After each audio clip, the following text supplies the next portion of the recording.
ng bayan, maasahan anumang panahon. Magandang araw sa ating lahat. Narito na ang latest update sa lagay ng ating panahon ngayon at sa magiging lagay ng ating panahon sa susunod na 24 oras. Sa kasalukuyan ay meron pa rin tayong binabantayan na low pressure area at huli itong namatan ng pag-asa sa mga coastal waters ng Sipalay, Negros Occidental sa bahagi ng Central Visayas o sa may Negros Island region. Samantalang easterlies naman ang nagdadala ng maulap hanggang sa maulang panahon sa nalalabing bahagi ng ating bansa.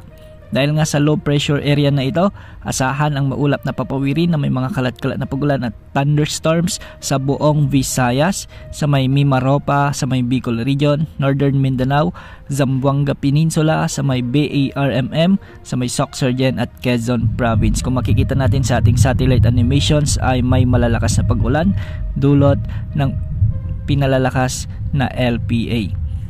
Dahil dito, posible ang banta ng mga biglang pagbaha o pagguho ng lupa lalo na kung may mga katamtaman at kung minsan ay malalakas na pag-ulan.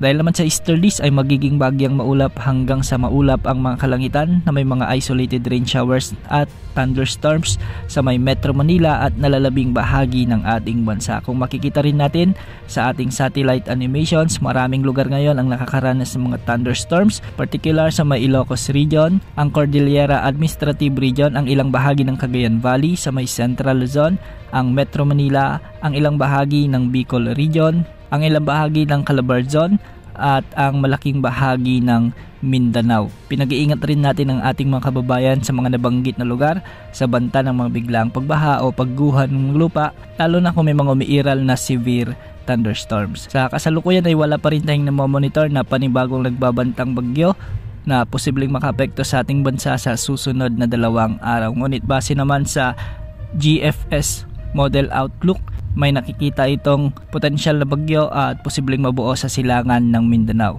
Sa mga kasunod pang araw nito, posible itong lumapit sa may Eastern Mindanao at dadaan sa pagitan ng Central at Eastern Visayas. Dediretso nito ang kalupaan ng Bicol Region. Dadaanan din nito ang Quezon Province, ang silangang bahagi ng Central at Northern Luzon bago malusaw o maging LPA na lamang. Dahil matagal at malayo pa, posible pa ang maraming pagbabago ukol sa outlook na ito. Para naman sa lagi ng mga pag-alon sa ating karagatan, ang western section ng Luzon ay posibleng umabot hanggang 1.8 meters ang mga pag-alon. Ang nalalabing baybayin ng Luzon ay posible rin ang ganitong pag-alon at sa silangang bahagi ng Visayas at Mindanao ay posible ang hanggang 1.5 meters na pag-alon.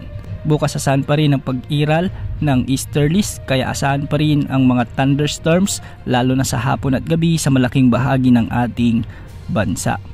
Yan ang update sa lagay ng panahon. Ito po ang weather update ng bayan, maasahan anumang panahon.